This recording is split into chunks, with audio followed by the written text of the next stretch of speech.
selamat pagi menjelang siang Mitra TA TV, apa kabar Anda? Senang sekali saya Seno Herpram kembali menyapa Anda dalam Newspedia TA TV. Dan kali ini disiarkan secara langsung dari front office Geraha TAMG.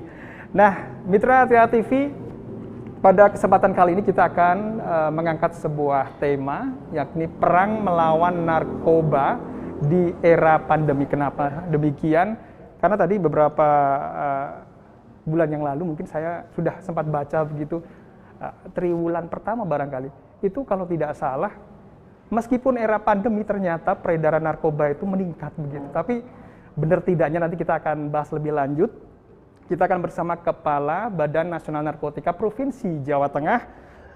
Saat ini saya bersama Brigjen Polisi Dr. Andes Purwo Cahyo KMSI. Pak Purwo, apa kabar? Alhamdulillah baik, Mas. Sehat pastinya? Oke. Tadi benar nggak sih sebenarnya era pandemi ini peredaran narkoba itu meningkat gitu? Iya, tadi pagi juga disampaikan statement Kepala BNN. Iya. Era pandemi. Kono mbok itu iki kono kok ngatur yang karena udine nek kono pas iklan langsung jawabin lho, Mas. Suaranya Sangat signifikan. ya Oke, jadi benar ya? Itu apa indikatornya atau apa yang mungkin menyebabkan Barangkali memanfaatkan situasi situasi? saat ini masyarakat disibukkan ya dengan isolasi Iya. kemudian disibukkan dengan vaksinasi, kemudian ditambah lagi disibukkan dengan banyaknya sekarang keterpaparan pandemi ini. Kita memanfaatkan peluang-peluang itu. Oke. Pada umumnya para petugas juga sibuk untuk menegakkan atau mendisiplinkan masyarakat kita dalam melaksanakan protokol Prokes ya. untuk memanfaatkan itu sehingga celah-celah itulah yang digunakan oleh para sindikat-sindikat. Oke. Nah, itu kan secara nasional ya Pak ya? Iya. Tapi kita ingin tahu nih situasi kondisi yang ada di Jawa Tengah ini. Iya. Pak Purwo bagaimana ini? Ya, Sama juga? sama juga bisa, misalkan kita juga. Oke. Peningkatan juga tidak semaksimal ya, tidak parah ya. Tapi ada peningkatan. Oke deh. Jadi situasinya seperti itu ya kalau di Jawa Tengah ya. Lebih kemananya ini? Mungkin ada data apa, angka bagaimana gitu? Kondisi di Jawa Tengah, angka prevalensinya ini kan cukup tinggi juga ya, 1,3%. Kalau dihitung jumlah itu hampir 195 sekian ribu masyarakat kita itu terpapar oleh narkotika. Dan narkotika ini dari hasil pengamatan kita atau ungkapan-ungkapan kasus yang kita lakukan, ini tidak hanya pada masyarakat dewasa aja, tapi sudah menjalar ke remaja, anak-anak dan sebagainya. Ini yang kita dapat ungkapkan ya, artinya berdasarkan data yang kita ungkap gitu. Oke. Prevalensi 1,3%.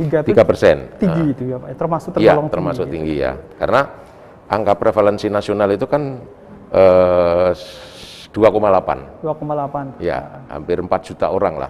Kalau di peringkat nomor berapa ini?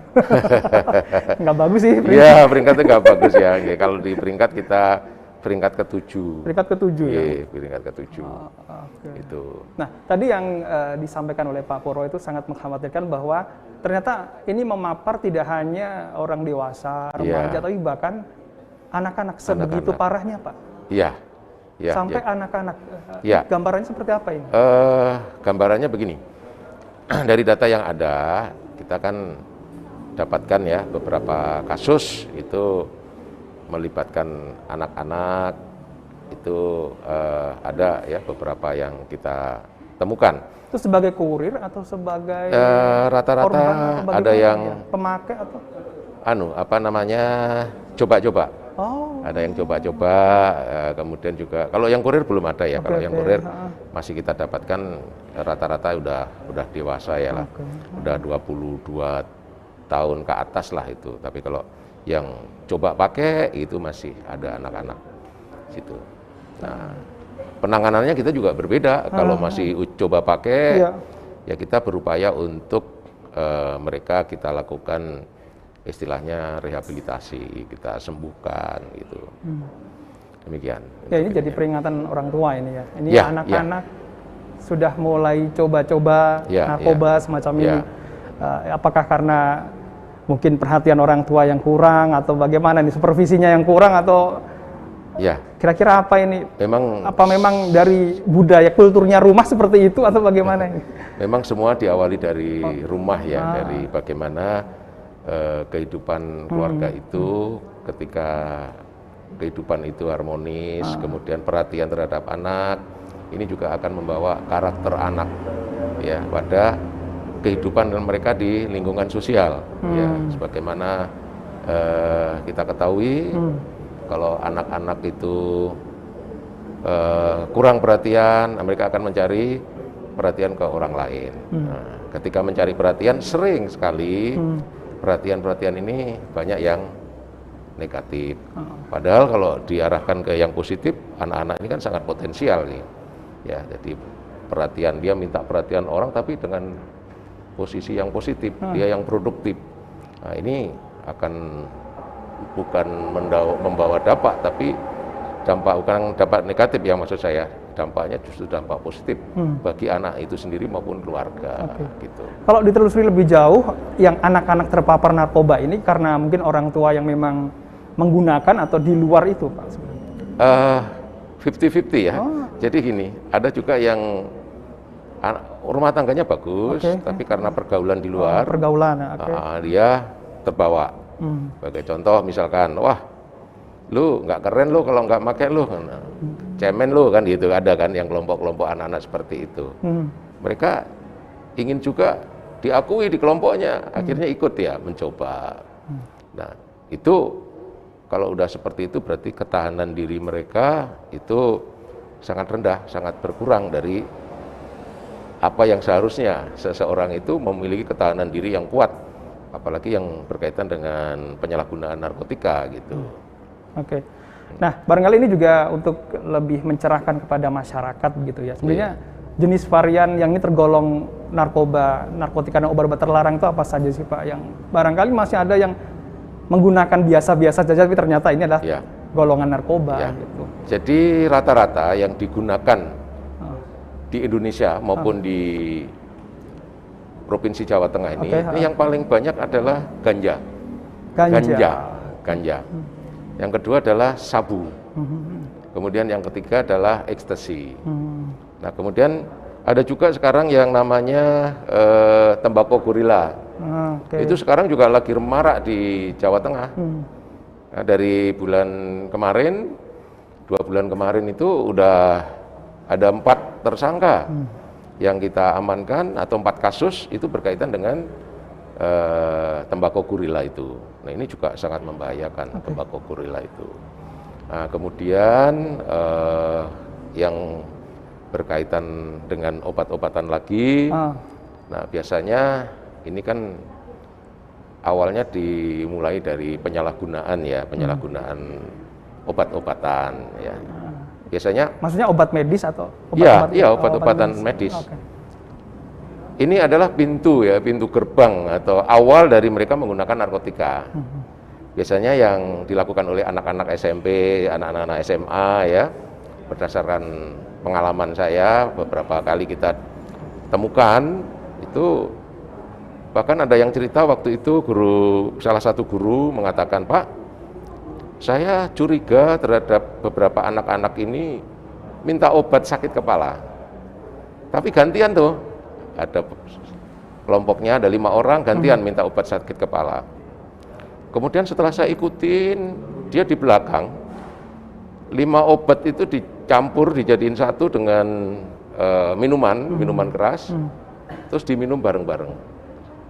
Nah, ketika minum itu kan ada perasaan pusing atau teler lah. Nah, itu mereka seneng gitu. Nah, besoknya akan menambah lagi dia. Kalau sebelumnya 5 akan ditambah. Sehingga dia, wah ini nggak nendang nih, tambah lagi sampai akhirnya menjurus kepada narkotika yang sebenarnya. Gitu. Jadi diawali dari obat biasanya. Gitu. Nah, kalau obat medis itu yang biasa, yang masih misalnya beredar begitu, yang itu termasuk narkotika, itu apa, Pak? Kan begini, Mas. Narkoba. Prinsipnya narkotika itu kan tidak dilarang. Tidak dilarang. Ya. Pada prinsipnya. Ya, tapi yang dilarang itu kan penyalahgunaan dan peredaran gelapnya. Karena narkotika itu bisa digunakan untuk pengobatan, ya, bisa digunakan untuk penelitian. Nah, yang disalahgunakan itulah yang dilarang, gitu. Jadi obat-obatan untuk penyembuhan, untuk ini kan ada mengandung narkotika, ya, makanya gitu ya. Di dalam obat itu kan ada yang namanya daftar K, itu ada lingkaran merah, kemudian ada lingkaran biru, lingkaran hijau, itu yang dijual bebas itu. Yang lingkaran merah ini biasanya yang banyak mengandung narkotika. Baik Pak Purwo, kita jeda dulu. Nah, nanti kita sambung lagi. Nah, kalau tadi disampaikan bahwa ya peningkatan meskipun tidak signifikan. Nah, bagaimana kemudian upaya dari BNN Provinsi Jawa Tengah sendiri untuk bisa mereduksi peningkatan peredaran narkoba ini dan penyalahgunaan narkoba di Jawa Tengah? Kita akan nanti bahas lebih lanjut di segmen berikutnya. Pastikan Anda tetap bersama kami di Newspedia TA TV.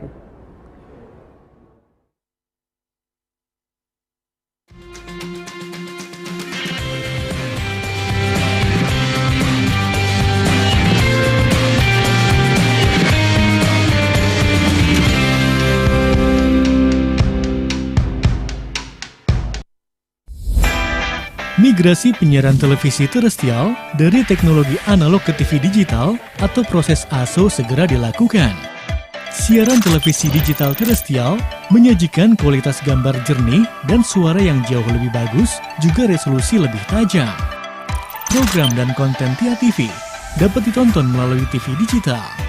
Dengan teknik multiplex, satu kanal transmisi dapat memancarkan 6 hingga 8 kanal transmisi sekaligus, jadi lebih beragam konten siarannya.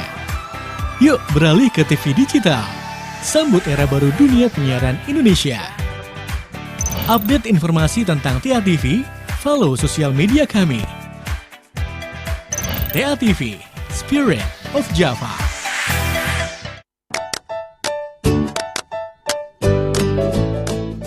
Kerja kuwi dadi salah siji aktivitas pokok menungso dinggo nyukupi kebutuhan urip saben dinane. Nanging akeh sing bertele-tele utawa kurang efektif ngatasi beban pekerjaan sing ditanggungne. Nah, saiki Mas Mantep arep ngei tip bekerja efektif lan efisien. Tips sing kepisan, atur waktu sing bijak lan tepat kanggo ngerampungke gaweanmu. Amarga waktu teratur gawe awakmu luwih penak dinggo bagi kerjaan sing dadi tanggung jawabmu.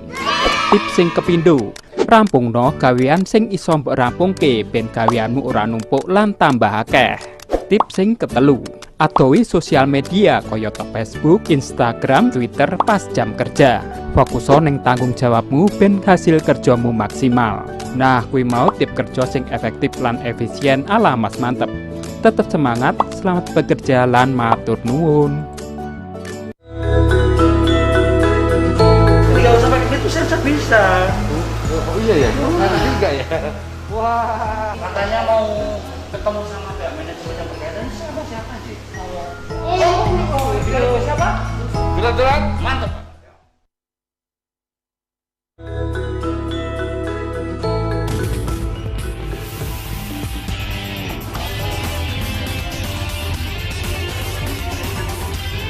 Prakteknya yang sudah daftar di sistem, terus kemudian mereka waktunya tidak. Inilah cara nonton TA TV digital melalui TV digital terestrial. Cara pertama, gunakan perangkat TV format digital DVTV2. Pastikan perangkat TV kamu sudah memiliki sistem digital. Karena tidak semua TV yang saat ini adalah TV digital. Cari simbol DVTV2 pada TV-mu. Buat mastiin kalau TV kamu berformat digital atau tidak. Nah, jangan khawatir dulu ya kalau TV kamu belum berformat digital. Kamu bisa gunakan set-top box format DVTV2 seperti pada gambar. Tenang aja, belinya gampang kok. Ada di toko-toko elektronik dan toko online dengan harga terjangkau. Nah, gampang kan? Langsung aja Kepoin program-program TA TV Digital Solo Jogja di channel 29 UHF dan TA TV Digital Kota Semarang di channel 28 UHF. TA TV, Spirit of Java.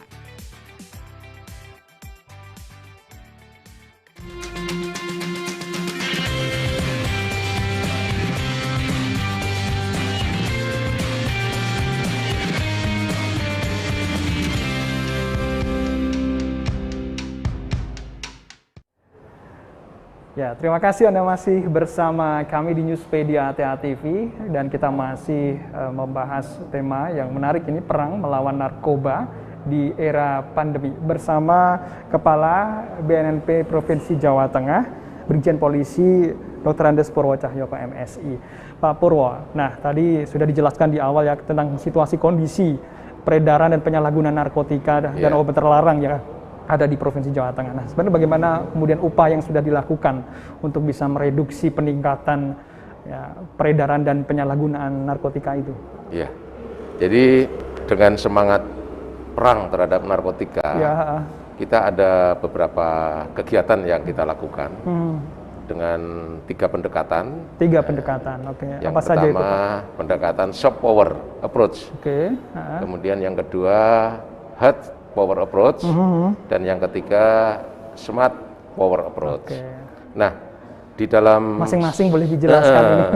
Di dalam soft power approach, soft power, kita melakukan kegiatan yaitu mengurangi atau menekan permintaan, menekan demand, dan melakukan rehabilitasi. Nah, pencegahan itu mulai dari bagaimana kita mengedukasi masyarakat untuk tidak mendekati ya, jangankan mencoba, mendekatin aja kalau kita berharap janganlah gitu. Jadi memberikan kesadaran masyarakat untuk meningkatkan ketahanan masyarakat, khususnya ketahanan diri untuk mengatakan tidak terhadap narkotika. Itu melalui edukasi, komunikasi, informasi. Mungkin seperti ini juga ini bagian dari. Itu kita lakukan baik melalui media sosial maupun media online maupun yang berbentuk konvensional, tatap muka. Itu ke sekolah-sekolah kita lakukan ceramah, kita lakukan kegiatan-kegiatan yang sifatnya positif. Kemudian kita lakukan pemberdayaan, mulai dari memberdayakan diri sendiri ya, terhadap dia punya kemampuan apa, dia punya keahlian apa. Ini kita gali, kita bekerja sama tentunya, kita tidak bisa berdiri sendiri dengan organisasi-organisasi masyarakat yang peduli untuk bisa membantu mengajak anak-anak ini bisa terampil, bisa produktif sehingga dia tidak memikirkan obat-obat itu nggak lagi. sempat mikir lagi Iya, gitu tidak sempat mikir yang ke situ lagi. Itu yang berkaitan dengan pencegahan. Kemudian yang berkaitan dengan rehabilitasi, kita juga mencoba menekan ya terhadap masyarakat yang sudah terkena. Itu kita obati. Jangan sampai dia makin terjerumus pada yang lebih besar lagi menjadi pecandu. Candu, benar-benar candu. Kalau sudah pecandu itu sangat sulit untuk dihentikan ya, untuk diobatin itu perlu waktu dan butuh waktu yang cukup lama. Nah, makanya kita segera lakukan untuk langkah-langkah seperti ini. Itu untuk pencegahan yang soft power approach tadi. Nah, kemudian yang hardnya itu kita mengurangi atau menekan jaringan-jaringan narkotika, ya jaringan tentunya pengedar, kemudian kurir, itu kita sikat dengan penegakan hukum. Kemudian juga dalam hard power itu kita juga memanfaatkan program assessment. Jadi kita bentuk tim asesmen terpadu, terdiri dari penegak hukum, yaitu kepolisian, kejaksaan, BNN sendiri, kemudian ditambah lagi dengan dinas kesehatan, itu melakukan, termasuk dinas sosial ya, kita melakukan asesmen terhadap kasus yang kita tangani, untuk memilah, ini korban, ini kurir, ini bandar. Nah, kalau kita kategorikan dia sebagai korban atau sebagai korban penyalahguna itu kita upayakan untuk dilakukan rehabilitasi, diobatin, ya, tidak dibawa ke proses atau dipenjarakan ya. Kalau dipenjarakan dia dalam rangka rehabilitasi, dalam rangka berobat. Itu kita upayakan semaksimal mungkin. Kenapa? Karena jangan sampai ini justru nanti kalau dia dipenjarakan dia nggak akan sembuh gitu. Kita khawatirnya seperti itu. Nah, makanya tim asesmen terpadu ini betul-betul kita kerjakan semaksimal mungkin untuk memilah itu. Nah, itu di dalam pendekatan hard power. Nah, kemudian langkah yang berikutnya adalah menggunakan smart power approach. Itu kita memanfaatkan teman-teman di media online, media sosial untuk ikut bersama-sama mendukung program-program bagaimana narkotika ini betul-betul tidak terjadi di Indonesia, khususnya di lingkungannya dulu deh, dimulai dari lingkungan atau dari diri sendiri. Nah, begitu. Ini yang kita menggunakan smart. Kemudian dalam program mewujudkan program perang terhadap narkotika itu kita ada program yang namanya Indonesia Desa Bersinar. Desa Bersinar, apa itu Pak? Desa bersih dari narkotika. Ini dengan nanti tujuan akhirnya adalah Indonesia bersinar. Kan semuanya dimulai dari desa. Program ini program yang seperti apa? Programnya yaitu kita mengajak membawa desa itu dia untuk bisa tangguh ya terhadap narkotika di lingkungan desa itu. Makanya di desa itu kita bentuk relawan, kita bentuk penggiat, kita bentuk agen-agen perubahan, agen yang kita sebut intervensi berbasis masyarakat. Itu bekerja sama untuk kalau misalkan ada narkotika masuk di wilayahnya, desa ini mampu untuk bisa membentengin. Kalau sempat dia bobol, ya dia lakukanlah langkah-langkah melakukan rehabilitasi terhadap warganya, terhadap masyarakatnya, terhadap lingkungannya, untuk bagaimana dia tidak makin terlanjur terjerumus kepada narkotika melalui pendekatan-pendekatan psikologis, pendekatan sosial dan sebagainya. Kalau memang itu agak berat, perlu direhabilitasi ke rumah rehabilitasi atau katakanlah tempat rehabilitasi, nanti melapor kepada BNN, BNNK, BNNP untuk kita lakukan rehabilitasi. Nah, sehingga di dalam desa itu betul-betul ada orang-orang, ada masyarakatnya yang benar-benar dia betul-betul tangguh untuk melawan narkotika di lingkungannya. Itu yang kita lakukan sekarang, dan kebetulan nanti tanggal 28, seharusnya 26 ya hari anti narkotika itu. Tapi pelaksananya kita undur tanggal 28. Nanti akan dicanangkan oleh Presiden RI, desa dan kelurahan bersinar seluruh Indonesia. Kemudian di Jawa Tengah sendiri ini yang kita usulkan, yang udah siap desa dan kelurahan itu ada 10 yang betul-betul siap, masyarakatnya sudah kita latih, semuanya sudah kita siapkan untuk betul-betul nanti mereka betul-betul menjadi desa bersinar. Nah, harapan kita itu akan menjadikan contoh untuk desa-desa yang lain untuk bisa mengikuti, sehingga desa mereka betul-betul tahan terhadap narkotika gitu. 10 itu kan masih seperberapa ya dari desa kelurahan yang ada di Jawa Tengah. Iya betul, itu karena gini, kita ada 9 BNK Mas, kebetulan di BNNP ini kita baru memiliki 9. Oh, tidak semua kota kabupaten tidak semua ya? Kota kabupaten.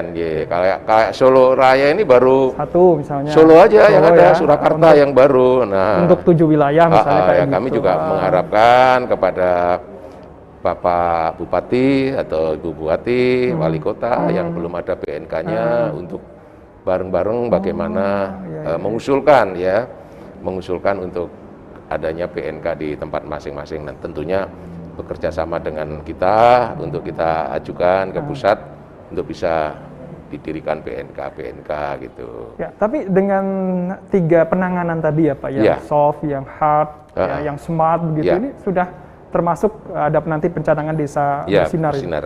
Kira-kira jalannya ini cukup ampuh untuk bisa mereduksi begitu? Ya, semua organisasi, semua kebijakan di dalam organisasi kan pasti ada yang berhasil, ada juga kendalanya. Tapi ini kan langkah kita, upaya kita untuk bagaimana semaksimal mungkin yang diberikan tanggung jawab terhadap oleh negara terhadap peredaran narkotika ini, ya kita mencoba melakukan kegiatan itu yang dengan harapan dengan program-program itu semuanya akan berhasil, dan tentunya kita juga tidak lepas minta dukungan dari masyarakat, karena tidak mungkin kita akan berjalan sendiri tanpa ada dukungan masyarakat itu.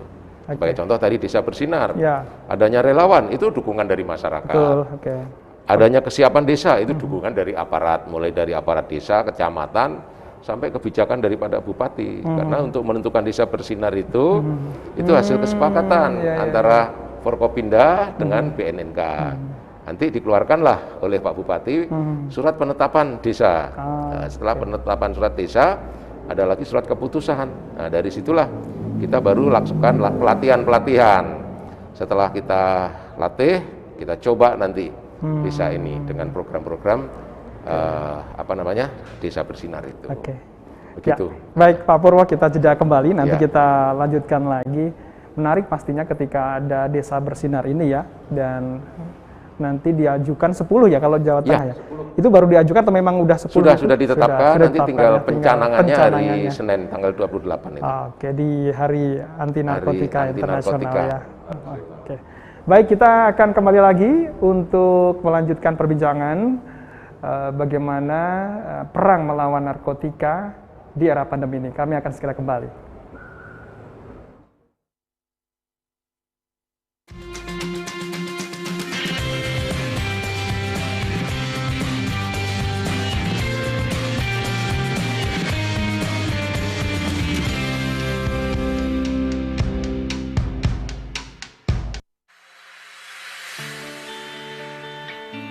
Masyarakat Kota Surakarta yang kami banggakan, saat ini kebutuhan plasma konvalesen bagi penderita COVID-19 cukup banyak. Setiap harinya dibutuhkan lebih dari 50 pasien yang mengantri, dan pendonor yang datang ke PMI untuk mendonorkan plasma konvalesennya tidak ada 10 pendonor. Untuk itu, marilah kita ajak semua teman-teman kita, tetangga kita, sanak saudara kita untuk dapat mendonorkan plasma bagi para pasien yang saat ini mengantri cukup panjang.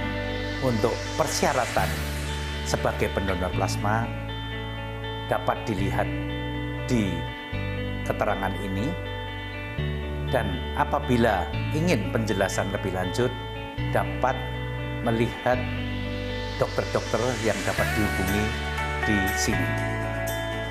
Sekali lagi, marilah kita tetap bergotong royong untuk terus menyelesaikan pandemi ini secepatnya, dan jangan lupa selalu melakukan prokes dengan ketat.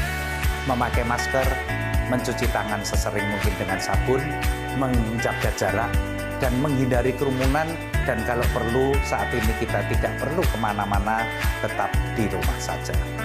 Terima kasih, salam sehat, dan tetap semangat.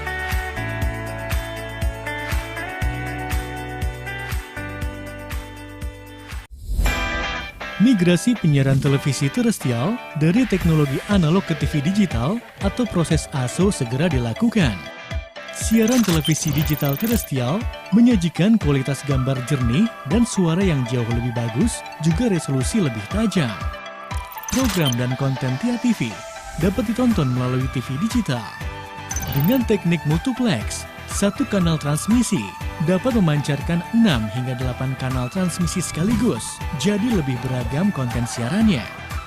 Yuk beralih ke TV digital. Sambut era baru dunia penyiaran Indonesia. Update informasi tentang TIA TV, follow sosial media kami. TIA TV, Spirit of Java.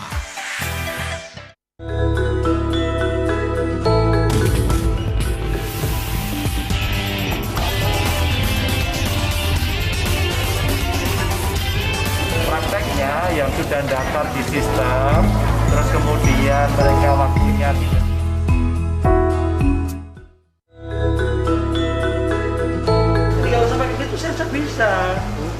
Iya ya, juga ya.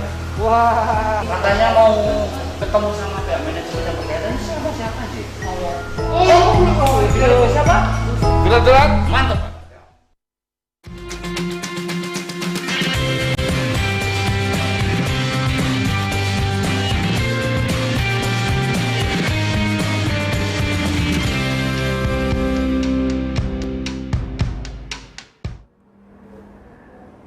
Baik, Mitra TA TV masih di Newspedia TA TV yang disiarkan secara langsung dari front office Geraha TAMG, dan kita masih membahas tentang perang melawan narkotika di era pandemi bersama Kepala BNNP Jawa Tengah.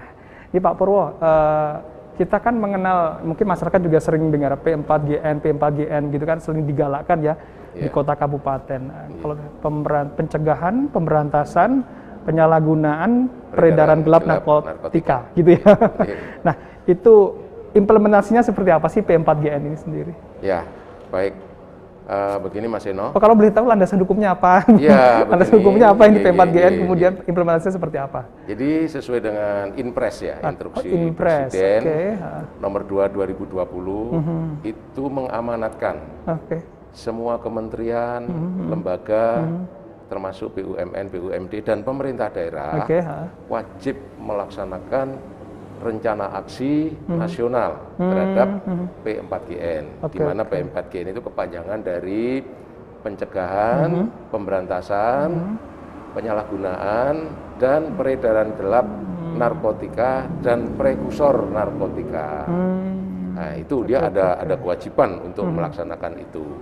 Nah, kewajiban-kewajiban itu bisa ditindaklanjutin dalam rencana aksinya sebagaimana yang sudah dilaksanakan oleh kementerian, lembaga maupun dari pemerintah daerah sendiri. Di antaranya salah satu memfasilitasi. Nah, ini di Provinsi Jawa Tengah ini sudah dibuat perda ya, perda. Kemudian juga diamanatkan untuk melaksanakan informasi dan edukasi yang berkaitan dengan narkotika di kementerian, di institusinya masing-masing. Termasuk di dalamnya melaksanakan tes urin. Ya, tes urin minimal dalam 1 tahun itu 1 kali. Lebih banyak lebih bagus karena itu bagian dari kegiatan institusi kementerian itu dalam membentuk aparat yang betul-betul bebas dari narkotika. Itu. Yang kemudian membentuk relawan, relawan-relawan satgas yang tugasnya untuk mengedukasi dan mencegah adanya narkotika di lingkungan kementerian, lembaga, BUMD, BUMN maupun pemerintah daerah setempat. Itu kemudian yang berikutnya juga membuat regulasi, aturan-aturan ya, dengan regulasi-regulasi itu bisa diterapkan di satuan di bawahnya, kabupaten, dilaksanakan oleh kecamatan, dilaksanakan oleh desa. Nah, itu P4GN. Nah, kemudian ada rencana aksi nasional, juga ada rencana aksi daerah. Itu. Apa yang akan dilakukan daerah juga tidak jauh beda juga. Itu dia membuat regulasi daerah, kemudian melaksanakan memfasilitasi dan sebagainya. Itu, dan tentunya itu wujud daripada kepedulian kita terhadap narkotika. Karena begini Mas, di dalam negara kita itu kan ada 3 masalah yang harus ditangani secara bersama-sama. Istilahnya extraordinary crime ya. Yang pertama yang berkaitan dengan korupsi. Itu harus ditangani bersama-sama, tidak boleh satu instansi yang melakukan atau yang hanya full terhadap kegiatan korupsi itu. Yang kedua adalah yang berkaitan dengan radikalisasi. Radikalisasi ini yang mengarah kepada terorisme. Nah, itu masalah yang kedua. Dan yang masalah ketiga adalah narkotika ini. Makanya dibuatlah atau ada instruksi diamanatkan oleh Presiden tentang instruksi nomor 2 tahun 2020 tentang P4GN itu. Jadi masalah yang harus ditangani secara bersama-sama. Nah, Pak Purwo, ini kan 1 tahun lebih ya. Kita ada di era pandemi begitu. Nah, pelaksanaan P4GN sendiri bagaimana ini? Semua program kita tetap berjalan. namun kita tidak boleh mengabaikan protokol kesehatan. Sebagai contoh misalkan, dalam kita melaksanakan kegiatan komunikasi dan edukasi, kalau dulu kan kita langsung melaksanakan ceramah ya, ceramah langsung. Dan dari hasil penelitian, ceramah langsung itu sebenarnya memiliki efektivitas yang sangat tinggi, 80% tuh. Nah, baru didukung oleh ceramah yang dengan menggunakan media online itu, yang namanya sekarang ada Zoom meeting, ada webinar, dan macam-macam itu ya. Nah, kita beralih ke sana. Gitu. Di dalam kita beradaptasi ya dengan kondisi menginformasi, mengedukasi, kita memanfaatkan situasi pandemi itu dengan menggunakan teknologi. Tapi itu. tetap program berjalan. Program tetap berjalan, gitu ya. Tetap kita menggunakan. Termasuk di dalamnya ketika kita melakukan penangkapan itu juga begitu. Yang bersangkutan sebelum kita lakukan pemeriksaan dilakukan swab dulu. Ya, kalau swabnya dia positif, ya kita isolasi dulu dengan pengawasan yang ketat. Nah, setelah itu baru kita lakukan pemeriksaan, baru dimasukkan ke kalau dia diproses dalam pidana ya kita masukkan ke rutan kita dulu gitu. Tapi tetap kita masukkan protokol-protokol kesehatan. Gitu. Ya Pak Purwo, terkait dengan penanganan yang tadi sempat dibahas ada 3 pendekatan ya. Kemudian pelaksanaan program P4GN gitu. Ada kendala tidak di dalam menjalani itu semua? Kendala di pasti Provinsi ada. Jawa Tengah ini. Kendala itu tetap ada, pasti ada kendala. Karena di dalam kita melihat suatu kegiatan maupun kebijakan, itu pasti kita akan melihat kendala dan peluang. Boleh dijelaskan kekuatan itu? Dan kelemahan, gitu kan gitu. Nah, kendala yang kita hadapi yang jelas untuk berkaitan dengan organisasi, kita belum memiliki BNNK secara keseluruhan di tiap kabupaten. Kalau tidak salah ada 35 ya kabupaten kota di Jawa Tengah. Ini baru 9. 9 itu. Satu. Yang kedua, dengan keterbatasan anggota kita juga ya, sumber daya manusia kita juga sangat terbatas. Tentunya kita akan mencari peluang-peluang itu. Jadi kendala ada peluang lah, peluangnya kita manfaatkan, kita dengan banyak membentuk relawan-relawan, mengajak masyarakat untuk bersama-sama membantu. Nah, itu berkaitan dengan kendala tadi. Di dalamnya termasuk ketika kita tidak ada BNN di wilayah kabupaten setempat, ya kita akan mencoba menjadi zona ya, mengkelompok-kelompokkan. Nanti ini menjadi tanggung jawab BNK yang terdekat. Ya, daerah-daerah ini kalau nggak ada BNK-nya nanti menjadi tanggung jawab yang ada BNK terdekat. Begitu. Itu peluang kita yang akan kita gunakan. Boleh tahu sebabnya kenapa baru 9 BNK? BNNK ya? Ya, BNNK. Dari 35 kota kabupaten, apa karena dari pihak daerah wilayah sendiri yang belum bisa mendirikan atau membentuk BNNK atau bagaimana sih? Ya, karena gini, BNN ini terbentuk secara struktural itu tahun 2009, kan baru ya organisasi. Kemudian untuk ke bawahnya itu juga terkendala, yang jelas pastilah itu suka tidak suka, mau tidak mau kita berbicara dengan anggaran kan begitu. Anggaran negara kita kan juga masih terbatas, apalagi sekarang dengan kondisi pandemi ini banyak direfocusing yang dulunya mau kita siapkan untuk pembentukan BNK dengan usulan dari beberapa daerah, ya kan banyak juga daerah yang sudah mengusulkan kayak Klaten, sudah mengusulkan itu. Pemdanya juga mensupport gitu. Tapi setelah kita majukan, sementara di moratorium dulu karena adanya pandemi. Semuanya diarahkan ke mengatasi pandemi. Dan kami juga berharap kepada teman-teman di Forkopimda, baik bupati maupun wali kota yang belum ada BNNK-nya juga bisa ikut mencontoh yang sudah ada BNK dengan mendukung mulai dari menyiapkan tempat dan sebagainya gitu untuk didirikan BNK di wilayahnya masing-masing. Gitu.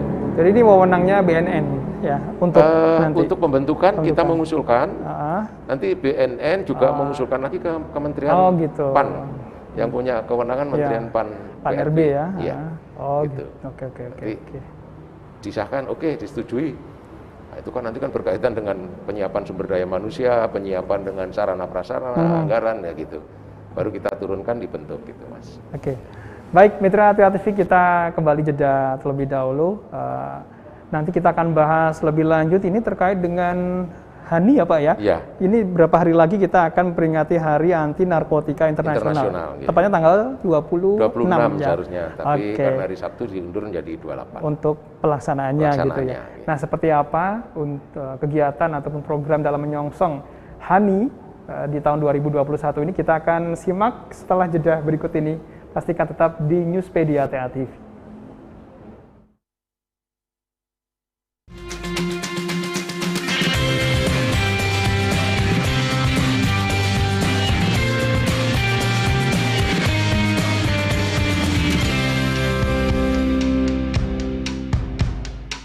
Inilah cara nonton TEA TV digital melalui TV digital terestrial.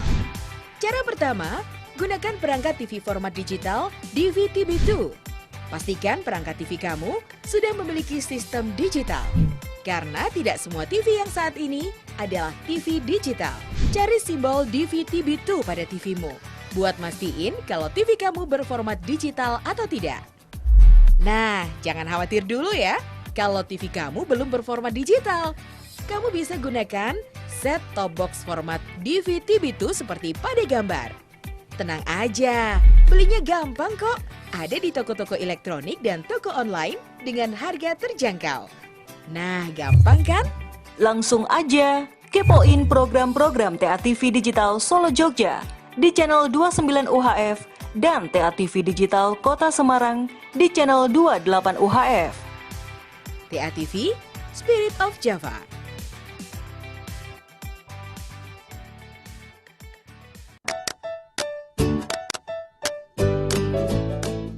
Kerja kuwi dadi salah siji aktivitas pokok menungso dinggo nyukupi kebutuhan urip saben dinane. Nanging akeh sing bertele-tele utawa kurang efektif ngatasi beban pekerjaan sing ditanggungne.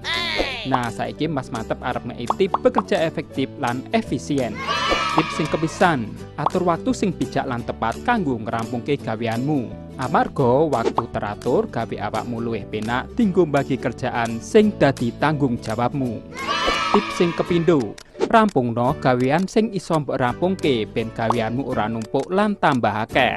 Tips sing ketelu, adohi sosial media kayata Facebook, Instagram, Twitter pas jam kerja. Fokuso ning tanggung jawabmu ben hasil kerjamu maksimal. Nah, kuwi mau tip kerja sing efektif lan efisien ala Mas Mantep. Tetap semangat, selamat bekerja lan matur nuwun.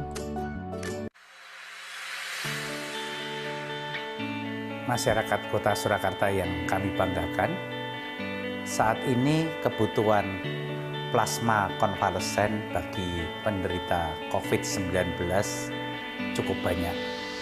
Setiap harinya dibutuhkan lebih dari 50 pasien yang mengantri dan pendonor yang datang ke PMI untuk mendonorkan plasma konvalesennya tidak ada 10 pendonor. Untuk itu, marilah kita ajak semua teman-teman kita, tetangga kita, sanak saudara kita untuk dapat mendonorkan plasma bagi para pasien yang saat ini mengantri cukup panjang.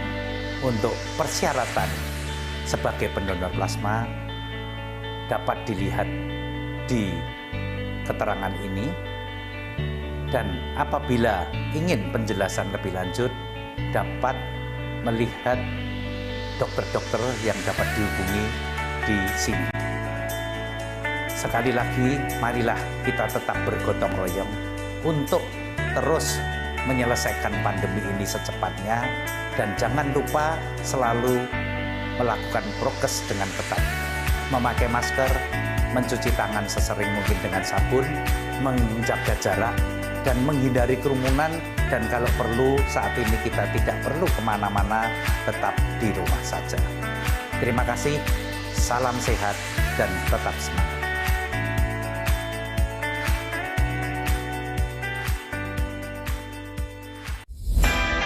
Migrasi penyiaran televisi terestrial dari teknologi analog ke TV digital atau proses ASO segera dilakukan. Siaran televisi digital terestrial menyajikan kualitas gambar jernih dan suara yang jauh lebih bagus, juga resolusi lebih tajam. Program dan konten TIA TV dapat ditonton melalui TV digital. Dengan teknik multiplex, satu kanal transmisi dapat memancarkan 6 hingga 8 kanal transmisi sekaligus, jadi lebih beragam konten siarannya. Yuk beralih ke TV digital. Sambut era baru dunia penyiaran Indonesia. Update informasi tentang TIA TV, follow sosial media kami. TIA TV, Spirit of Java.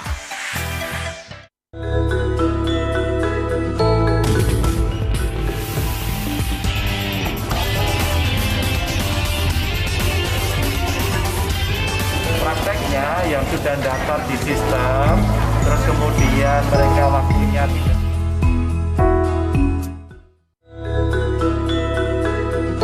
Tinggal sampai itu saya bisa. Oh iya ya, ada juga ya. Wah, Katanya mau ketemu sama pihak manajemen yang berkaitan, siapa sih? Siapa? bilang. Mantap. Inilah cara nonton TIA TV digital melalui TV digital terestrial. Cara pertama, gunakan perangkat TV format digital DVTV2. Pastikan perangkat TV kamu sudah memiliki sistem digital. Karena tidak semua TV yang saat ini adalah TV digital. Cari simbol DVTV2 pada TV-mu. Buat mastiin kalau TV kamu berformat digital atau tidak. Nah, jangan khawatir dulu ya. Kalau TV kamu belum berformat digital, kamu bisa gunakan set-top box format DVTV2 seperti pada gambar. Tenang aja, belinya gampang kok. Ada di toko-toko elektronik dan toko online dengan harga terjangkau. Nah, gampang kan? Langsung aja kepoin program-program TIA TV Digital Solo Jogja di channel 29 UHF dan TIA TV Digital Kota Semarang di channel 28 UHF. TIA TV, Spirit of Java.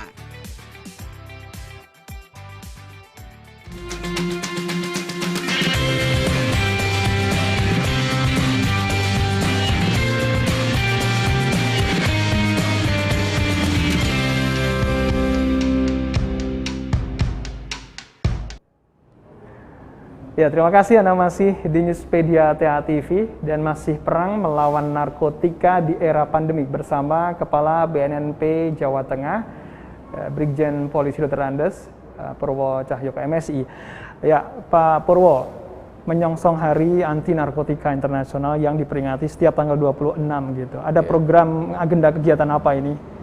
Ya, dalam menyongsong HANI, HANI ya. 2021 ini kita punya tema besar, yaitu perang melawan narkotika dengan memaksimalkan, dengan mengusung desa bergerak, Indonesia bersih terhadap narkoba.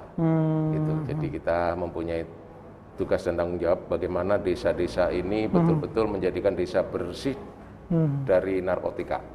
Nah, ketika desa sudah bersih, insya Allah Indonesia juga akan bersih dari narkotika. Itu tema untuk HANI 2021. Dan itu akan dicanangkan oleh Presiden langsung? Akan dicanangkan oleh Presiden langsung nanti tanggal 28 pada puncak HANI. Ada sekian ratus desa di Indonesia di seluruh Indonesia, di mana kita berkontribusi 10 desa yang ada di Provinsi Jawa Tengah. Salah satunya ada di Solo juga ada ini, kelurahan yang masuk desa bersinar. Salah satunya di Solo juga di Solo ada ya. Di kelurahan Baliwerti ya, kalau tidak salah itu akan dicanangkan juga. Gitu. Itu tanggal 28 nanti ya. Berarti kegiatannya memang dari pusat ini ya, tidak ada agenda kegiatan yang dari daerah sendiri, nggak ada untuk HANI? Kalau HANI di daerah, setelah acara pusat nanti akan dilanjutkan dengan dialog kepada pelaku-pelaku yang ada di desa bersinar itu oleh Pak Gubernur. Langsung Pak Ganjar nanti akan berdialog dengan virtual ini. Virtual dengan pelaku-pelaku yang ada di di desa tersebut yang dicanangkan oleh Presiden RI. Ya. Boleh tahu indikatornya apa bisa jadi desa bersinar ini? Ya, yang pertama dia ada kegiatan informasi dan edukasi tentang narkotika. Yang kedua ada relawan, ada penggiat, kemudian ada agen pemulihan, di mana agen pemulihan ini yang bertugas dan bertanggung jawab terhadap apabila warganya ada yang kena, itu mereka akan melakukan rehabilitasi terbatas. Kalau nanti perlu rehabilitasi total, ya tentunya akan melaporkan ke BNNK maupun BNNP untuk kita tindak lanjutin dengan rehabilitasi yang maksimal. Gitu. Jadi ada ya kesadaran dari pihak keluarga ya, ketika ada anggota keluarga yang dia terpapar narkotika obat terlarang ini, dia langsung melapor. Nah ini yang ini menjadi kendala sebenarnya Pak. Menjadi kendala juga itu. Banyak dari keluarga yang memang dia itu tidak terus terang, tidak melapor seperti itu. Jadi budaya-budaya yang dulu kalau keluarganya kena itu malu, mari kita rubahlah budaya-budaya itu. Justru kalau kita cepat melapor, cepat kita obatin, keluarga kita tidak akan makin terjerumus dengan narkotika itu gitu. Kita melapor daripada nanti ketangkap kan perlu proses gitu ya, di proses hukum. Kalau kita melapor enggak, proses tidak ada proses hukum, justru kita bantu untuk dilakukan perawatan, pengobatan, kemudian rehabilitasi gitu. Itu kendala yang ini. Baik, ini Pak Purwo, mungkin ini ada ya, mungkin pernah mendengar atau pernah membaca juga anggapan masyarakat yang begitu, begini. Paling kena rehabilitasi, kena lagi rehabilitasi. Enak dong, tidak ada kayak semacam dia itu jerah gitu loh untuk menggunakannya gitu ya. Rehab terus. Nah bagaimana ini? Tanggapannya Pak Purwo? Tentunya kan di dalam tim asesmen tadi kan, tim asesmen terpadu akan melakukan penilaian. Masih cocok nggak ini untuk dilakukan pengobatan lagi gitu kan? Itu biasanya maksimal 3 kali lah itu kita lakukan. Nanti kalau sudah seperti itu lagi ya mungkin tingkat kesalahannya itu akan menjadi pertimbangan sebagai tim asesmen. Dapat tidaknya dia dikategorikan sebagai pengguna. Karena kalau pengguna itu hukumnya wajib untuk direhabilitasi. Gitu. Jadi pengguna itu lebih ke korban gitu. Korban, ya. Pengguna itu korban. Gitu. Kalau yang apa namanya tadi itu bandar sama yang itu kurir itu kepidana nanti. Iya, itu bukan pengguna, dia yang menyalahgunakan, dia justru yang ngedar-ngedarkan itu sudah pidana, kita masukkan ke pidana, demikian. Gitu. Nah satu lagi nih Pak, terkait dengan kita sering dapat informasi kan narkoba itu nggak akan bisa selesai, bahkan orang yang ketangkap pun masih bisa mengendalikannya di penjara, nah semacam itu ya. Jadi peredarannya itu bisa dikendalikan di LP dan lain sebagainya lah seperti itu. Bagaimana untuk mengantisipasi mencegah hal ini? Iya, makanya dari kasus yang ada pada kita itu, 2 diantaranya memang dikendalikan oleh narapidana kita yang ada di lapas. Ya, saya sebutin salah satu lapas di Jepara. Nah, itu melakukan itu, sehingga ada langkah-langkah kita untuk bersinergi dengan lapas. Kemudian sudah juga ada program dari Dirjen Lapas tentang adanya lapas bersinar. Mereka juga punya program bekerja sama dengan kita untuk membuat bagaimana lapas itu betul-betul bersih dari narkotika. Gitu. Memang selama ini yang kita ketemukan 2 kasus itu dikendalikan dari lapas. Gitu. Di Jawa Tengah, di Jepara sama di Jepara. Di Jepara semua. Di Jepara.